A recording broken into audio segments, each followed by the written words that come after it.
All right, welcome to the small print. Golly, I just flashed to the idea of all the contracts and what it means to read the small print. It's just like, who reads the small print anyway? Seriously, do you guys read the small print? I don't read the small print. Not without any glasses, I can't. Exactly. Yeah. Well, yeah, it's especially pertinent. I'm just chuckling at the idea of the small print, the law of attraction. I'm appreciating our movement, very much appreciating you guys for being here. I'm in a place of grace today. I shared that with Maha a moment ago. I'm touched by the idea from Carl Jung, which says modern man does not know God because he does not look low enough. So grace in the space of difficulty. Yeah, I'm in. How are you today, Sarah? You want to check in? Sure, I'm just writing down that quote. Modern man does not know God because he doesn't look low. Low enough. I am grateful to be here. I come in with gratitude. Amen.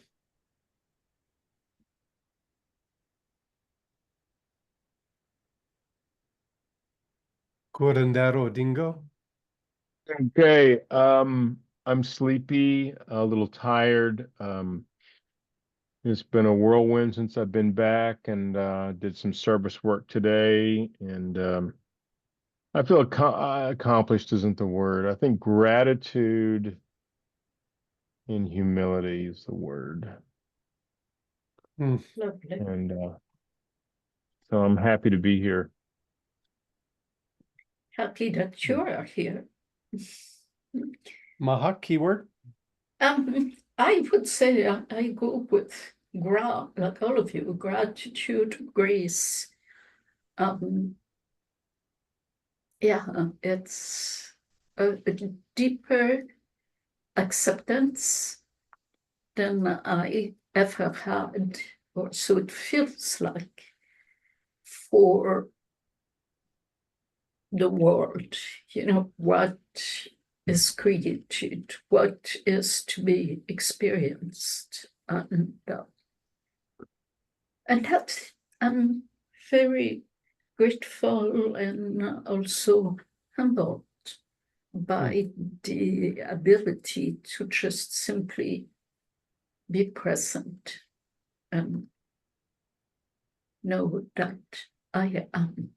So that's my share today. Thank you, Maha. And I know you had mentioned that we wanted to kick off our experience today by looking at, let's see what Susie has to say. Looking at one of the entry pages from page 5 to 36. Yes. So Susie, welcome to the call today. Would you like to give us a keyword for how you are?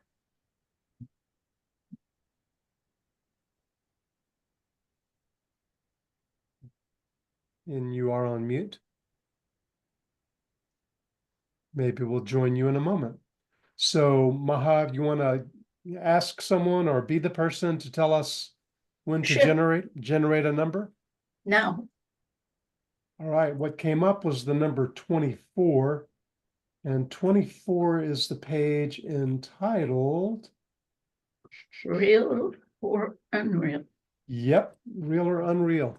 What a great topic. Excellent.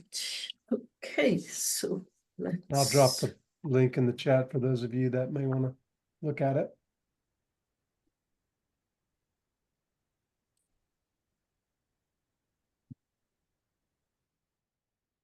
So, Sarah, would you be willing to take us to that page?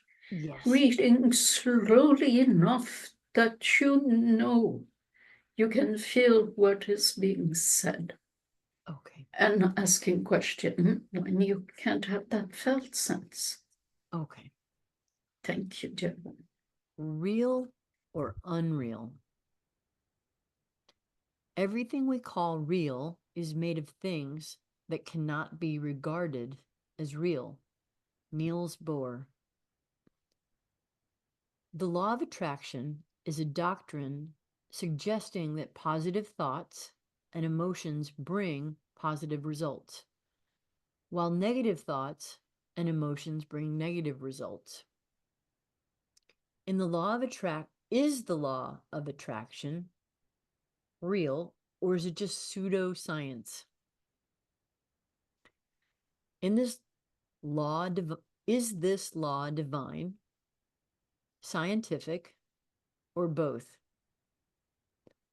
The law of attraction evokes the belief in karma, which says that there is energy behind our thoughts and that positive energy attracts success. It has been said that divine law is truth.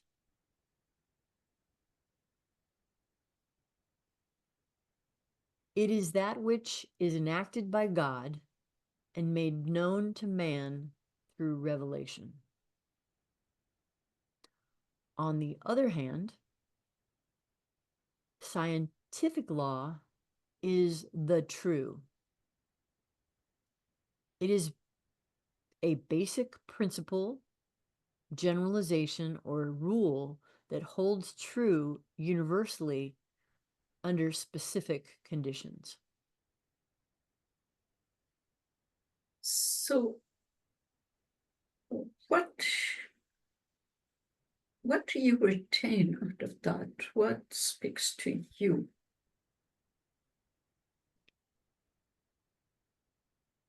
Well, I mean, I have thoughts about, but you're asking me what do I retain? Well, it's asking, is it real or is it unreal? And it's also saying, is it scientific? Is it divine law, or both? And that first quote at the beginning was saying that what we know to be true isn't real.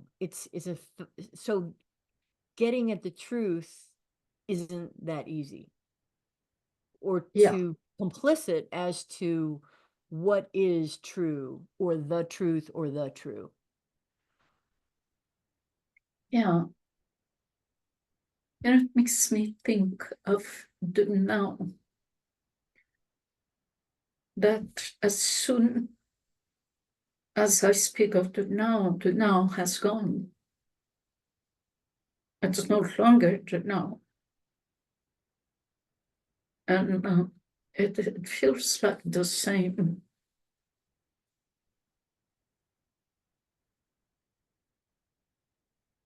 ephemeral quality to it. Yeah. And what is true in the moment, in a different moment, it could be true or it could be shifted. I mean, it's that ether behind, between space and time truth. Yeah. Very well put. Yes. It's not space, it's not time, it's in between. Yeah. You know, that's really interesting because a friend of mine was telling me that his focus right now is to make money. And that's its first priority. And so because of that, he asked to postpone our meeting, which was not a problem. And then he added, but maybe you would want my help in having a recording of your book and making it available in a bigger way. And none of this needs to happen. Maybe we can just further our spiritual connection. And I hadn't answered him yet. And I had the thought, I'm not looking to be recognized. I'm looking to be nobody. I'm just not, and I have felt that so deeply inside me. This sense that there's really nothing to prove, and just being, not being is enough. But for so many years, it felt like the effort was on wanting to be seen, wanting to be heard, wanting to be understood, and it's grace.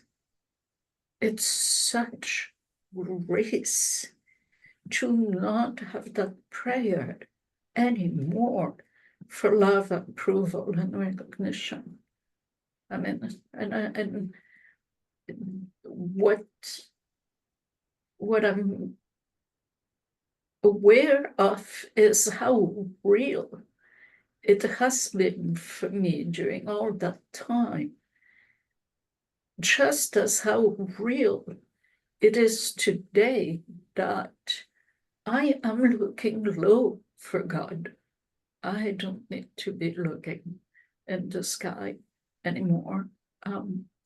So it's, yeah, I hear you. It's between time and space, and it's surprising that that which was was the truth for a long time is just like no longer here. So is there something for you like that in your life, Sarah? Of something that drastically shifted in what you want and choose to experience? Oh, yeah. I mean, when I lived in Los Angeles, I was like, I'm gonna do whatever it takes to make it. And I did that. I pushed. And at some point I was like, oh, this doesn't fit anymore. And I'm so grateful to not need my support to come from the outside. Well, when I'm pushing, it was my ego. It was very difficult. But now I do what I love. And it's edifying. It's good. And I still have some janky parts. But in essence, I do what I love, and what comes back to me is good. And it, That's beautiful. yeah. Lovely, lovely. Thank you for bringing your love to the world.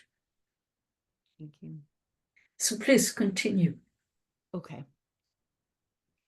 Truth be told, the question, what is real, is deeper than it seems. Hindu sages answered it via a quantum paradox.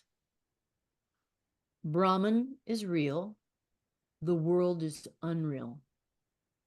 The world is Brahman.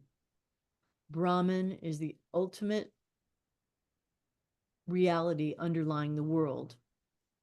Therefore, just like the world, the LOA, Law of law of attraction. attraction, is at once real and unreal. At once divine revelation, deductive, or is it deducive? Deductive science and pseudoscience, depending on the eye, and the eye doing the observing.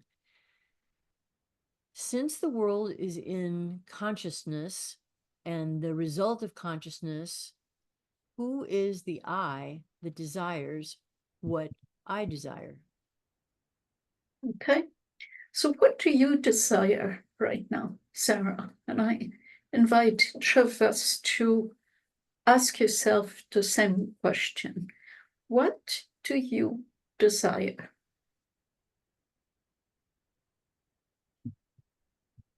I've been sitting with that for a while. You want me to answer right here Sure. on videotape? Yes, please, courageous one. I desire a clearer relationship with myself. Amen to that. That's lovely. And how will you know that you have that?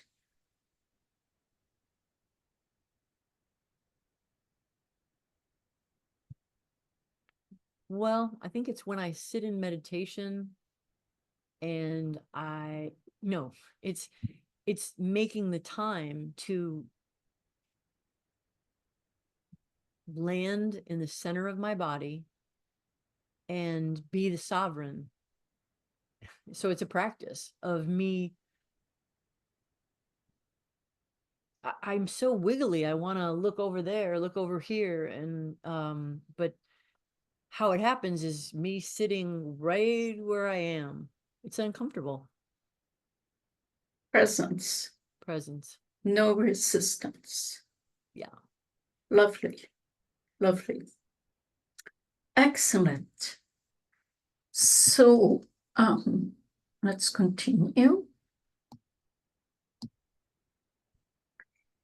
And when we were last together, we looked at that syndrome, the fight and flight of the victim. Actually, no, we looked here.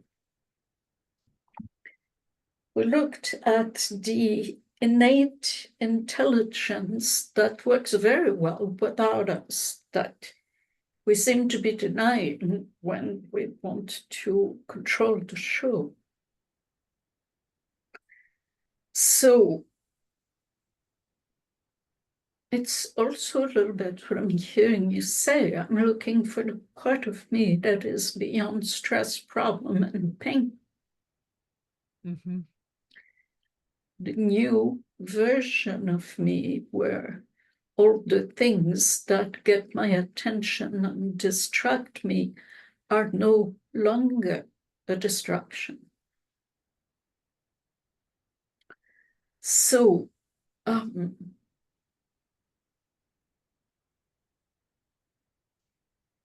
it's all about changing our mind.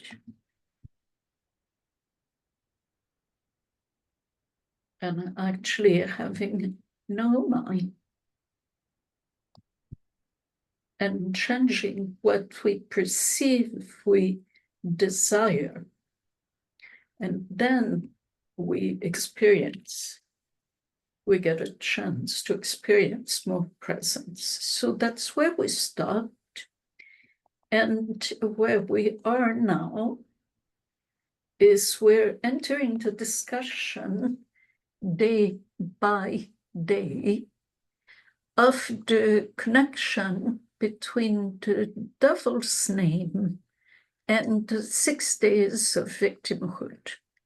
Okay, so as we move forward, you're going to see that the colors, the day that is being colored is the day that we are interested in.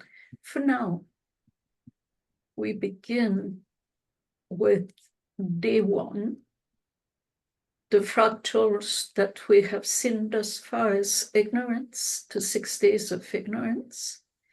And now to that foundation, we are, and from that foundation, supported by that foundation, we're going to add the devil's name, the meaning of the name, and how it creates a specific day of victimhood. And then at the balancing effect, which is immunity. So, Danielle, would you honor us and come out of become visible and speakable, hearable? Yay, here is our beautiful Danielle. The unspeakable. Yeah. Yeah. So the first question is, I was just speaking of the victimhood, of the yin-yang effect of victimhood versus immunity. What does that evoke in you?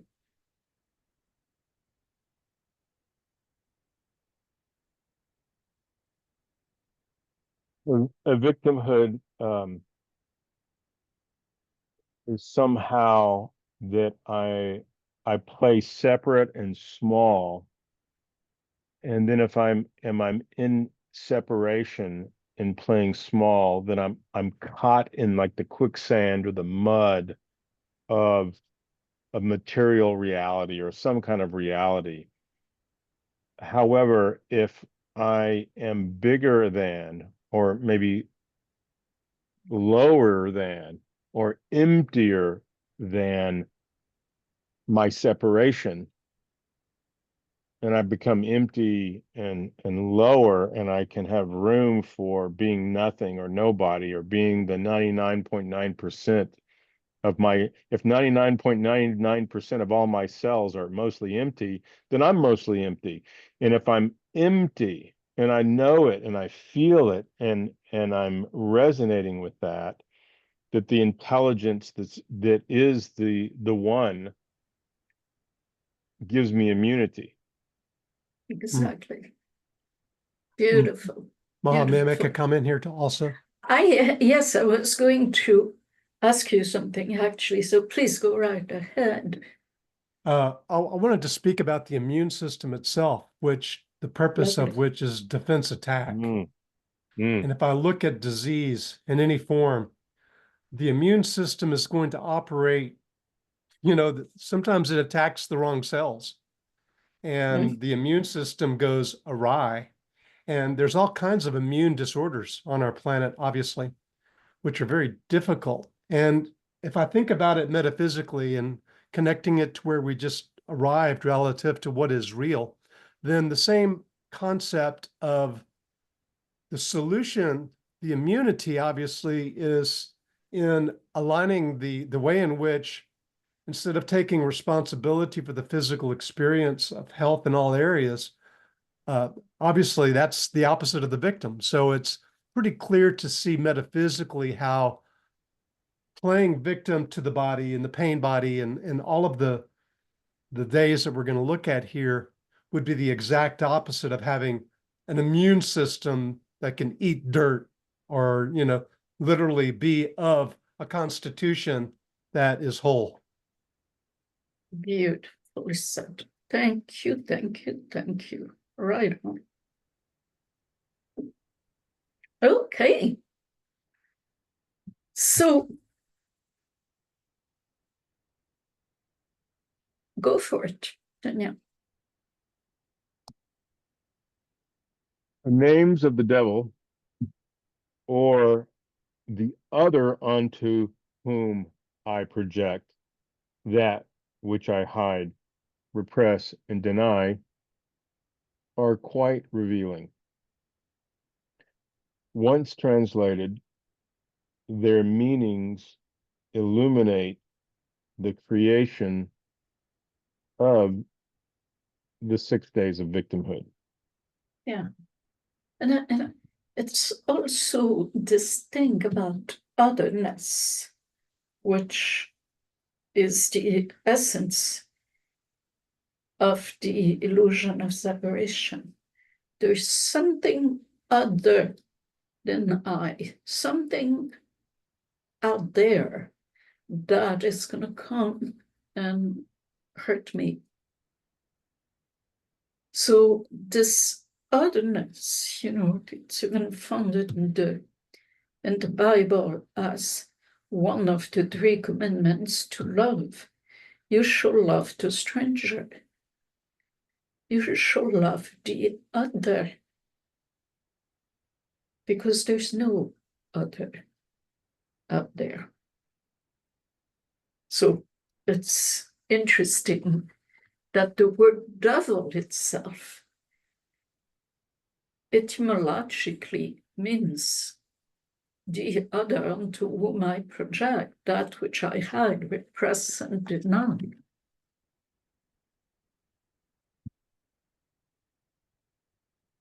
Does that speak to you, Danielle? Actually, it's preaching to the choir.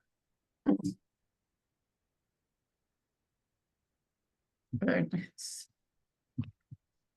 Yeah, I see it in this, you know, as I keep abreast of current events and then I listen to the arguments of Palestine and Israel and now Iran and Zionism, blah, blah, blah. And I look at, oh gosh, we got to vote for Trump because of those Democrats. And we got to vote for the Democrats because of Trump. And it's like, really? Really? We're one group is better than the other? Well, we're all the same thing. It's all one thing. It's like, oh, okay. So, especially voting yesterday and kind of going through the issues and paying attention, it's like, I got neutral about whatever it was that whatever moment I had that I was like, okay, well, I'm thinking about the right or the left. Well, I had a couple of moments in there where I was just neutral, and I just said, well, follow my heart. And I voted my conscience. And um, it was kind of like saying, all right, well, the Republicans and the Democrats they've been fucking shit up for a long time. So let's give some new people who hasn't fucked any shit up yet to come and put them in office and give them the opportunity to project their shit all over other people. Why not? Because the game keeps repeating itself.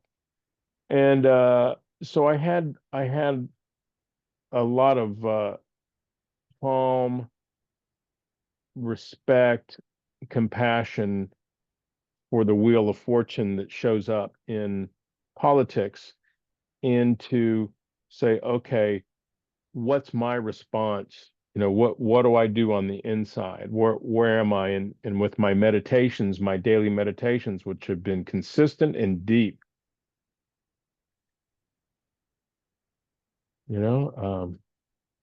it's humbling.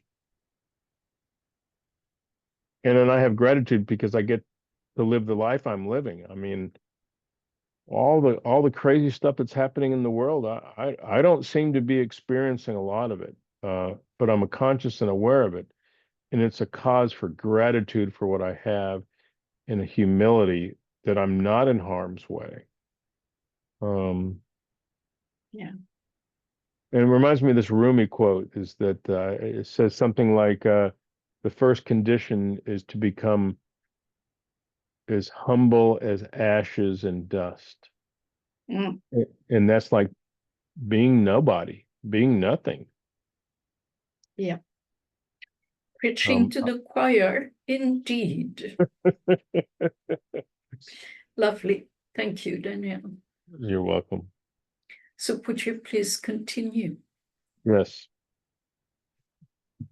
The Hebrew name Belial means low self-esteem. It sources the screech that's behind the fear imposed by the belief that I am not enough. I'm just fallen and flawed. Ah, if I could only remember that I am made in the divine image of ultimacy, I'd be fearless.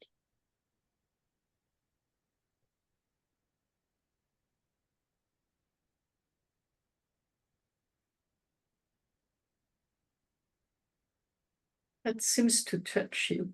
Tell us about it. Well, I like what Joe Dispenza says when he talks about gratitude is the optimal state for receivership. And I kind of joke when I'll check in with some of my calls with my clients that I'm feeling humble, or a lot of times I'll say I'm feeling humble enough, or I have enough humility for me to not be a know-it-all or a fucking know-it-all or pretending like I know more than somebody else. And when I'm empty of those stories that I run that I know, or that somehow I have an answer, I have the answer, then an answer comes to me like in my meditation. So when I'm humble and grateful, there's a fearlessness that happens there. It's not like, oh, okay, I'm going to be courageous like John Wayne, and I'm going to be fearless, and it's not from this ego place. It's fearless because I am I am so nothing. There's no space for fear to live, and there's a lot of other things that can't live along with fearlessness or with fear. And so there's something about this transcendence of that happens with humility and gratitude that, okay, if I'm alive and I'm eating steak today, fine. If I'm tomorrow I'm dead, or I'm it's So would you connect for us self-esteem and humility? mm, What's the that, link? that's a great question. Oh, the self-esteem, I think it has to do with compassion for myself, as a recovering addict and 12-stepper, that um, if I can have some compassion toward myself, knowing that I thought I had to drink mass quantities of alcohol to calm myself, that if other people are doing insane things like bombing other countries and killing children and whatnot, why wouldn't I have enough compassion for them if they are drunk on some lie of separation? Why wouldn't I have compassion even if they do evil or they harm innocent people? Why wouldn't I have compassion? And there's this self-esteem that comes with selflessness. And I don't mean the codependency of Saint Francis, because I think he was a little codependent, you know. And that respectfully, because I'm Franciscan, if anything, but there's this selflessness, the self-esteem that comes with selflessness, and or being beyond the little self that is. I have gratitude and humility about how I am I don't want to say tempted. I'm susceptible to play little and separate, and therefore to have a self so that I can mostly feel bad about, versus saying I have no self, there is no I am one with everything. Therefore my self-esteem goes up, and my compassion, gratitude, and humility goes way up, and it's a sweet place to be. We had a guest last night. My nephew visited, and we pulled 3 cards, and it was such a sweet family time together last night that nobody could do any wrong because we were just in love. Period. Beautiful.